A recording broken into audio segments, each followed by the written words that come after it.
જય શ્રી કૃષ્ણ બધાને. કેમ છો બધા? મજામાં? આઈ હોપ બધા મજામાં હશે એન્ડ હું પણ મજામાં છું.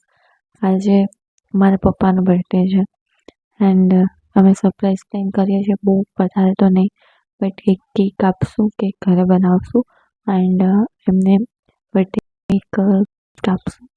સો એ માટે હમણાં હું અને મમ્મી બંને બહાર જવાના છે માર્કેટમાં અને એમની માટે ગિફ્ટ લઈ આવશું અને બર્થડેની થોડી ઘણી કેક બનાવવા માટે જે આઇટમ્સ જોઈએ એ લેતા આવશું.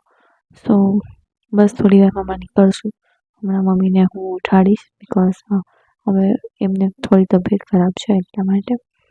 સો હું અને મમ્મી બંને જશું લેવા માટે એન્ડ પપ્પા રાતે આવશે તો પપ્પાને આપણે સરપ્રાઈઝ આપશું.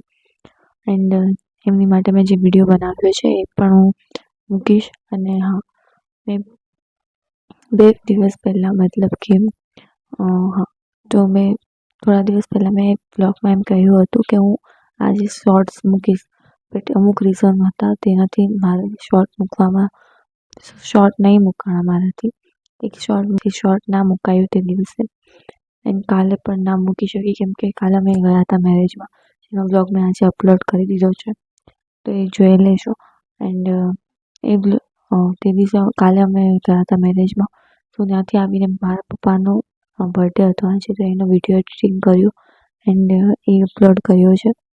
બટ યુટ્યુબમાં હું અપલોડ નહીં કર્યો એ વિડીયો, હું કાલે કરીશ. સો જોજો આજનો આખો બ્લોગ, બિકોઝ આજે બહુ બધું છે જોવાનું. મે બી લાંબુ બની શકે બ્લોગ, તો એન્ડ સુધી બન્યા રહેજો, સ્કીપ ના કરતા. ઠીક છે? સો અત્યારે હું થાઉં છું તૈયાર અને થોડી વારમાં અમે નીકળીએ. ઠીક છે?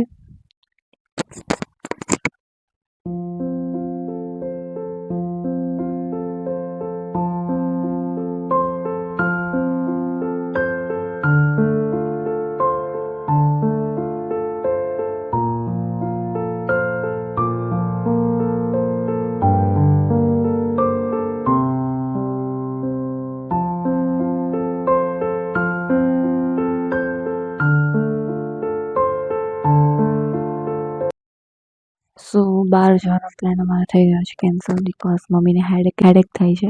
સો હેડેક છે, સો અમે બહાર નહીં જઈએ.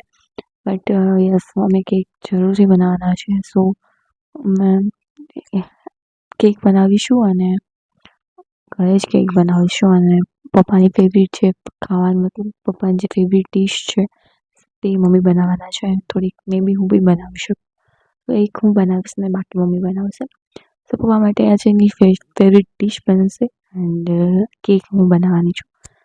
સો બતાવીશ અમે કેવી રીતે બનાવીએ. સો પણ મારે બી હતું કે જઈએ કે એમની સરપ્રાઈઝ ગિફ્ટ લેવા માટે, બટ એમ કે જે વસ્તુ લેવાની હતી તે એમના વગર પોસિબલ નહોતી. એન્ડ તો હવે મે બી સન્ડે જશું એક ગિફ્ટ લેવા માટે. સો એ જ હતું. સો કેન્સલ થઈ ગયો છે, બટ કોઈ નહીં, મમ્મીએ હેડેક થાય છે, સો આપણે નહીં જઈએ. તો એક અત્યારે વ્યૂ બતાવું. અત્યારે આવી રીતે બેઠી છું બિકોઝ અહીંયાથી વિન્ડોથી મસ્ત વ્યૂ આવે છે. સો મતલબ કે સનસેટ છે, સો મસ્ત લાગશે. એક સેકન્ડ.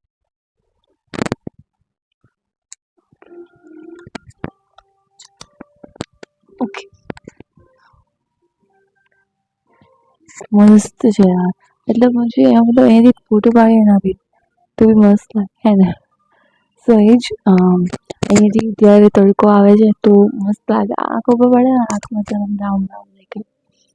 અત્યારે નહીં દેખાય, હું જ્યારે હમણાં એક વિડીયો ઉતારું એનો નાનો એવો અને એ જોઉં છું તો બહુ મસ્ત લાગશે. મતલબ મને આવા ફોટા બહુ જ લિટરલી બહુ ગમે, એટલા માટે હું ક્યારેક છે ને આ સાઈડ બેઠી હોય અને બધું ખુલ્લા આંખું એમ, અને બહુ મજા આવે.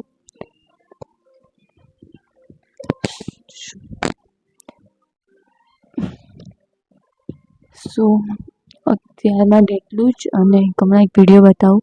મારા આમથી આમ વાળો થોડી હરખી રીતે લઈ લઈએ અને હા, જે મતલબ પ્લીઝ કોમેન્ટ કરતા રહેજો બિકોઝ મને લિટરલી બહુ જ ગમે કે કોમેન્ટનો આન્સર આપીશ, મેં બધી કોમેન્ટનો આન્સર આપીશ. સો don't worry about it and support કરતા રહેજો એન્ડ સબસ્ક્રાઈબ કરી દેજો મારી ચેનલને. Thank you so much for watching. અને હા કેક બનાવીશ તો એ વિડીયો શેર કરીશ ઓફકોર્સ.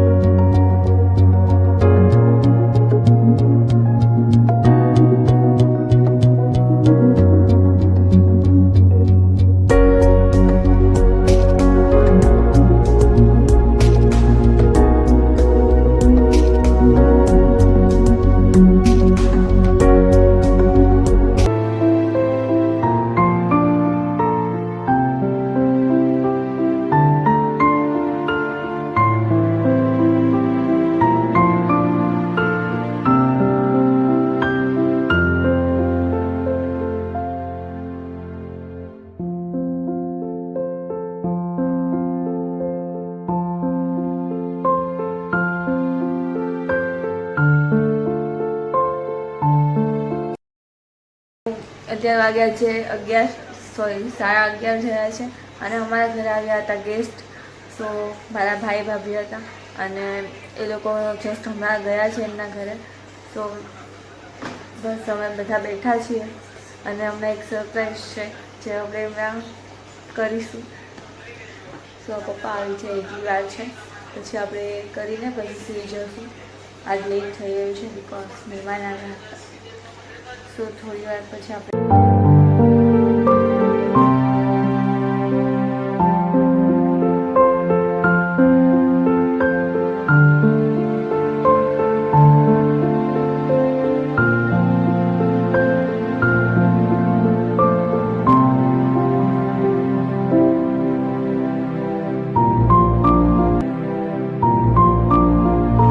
કેવી બની? મસ્ત બેની છે. Happy birthday. Thank you.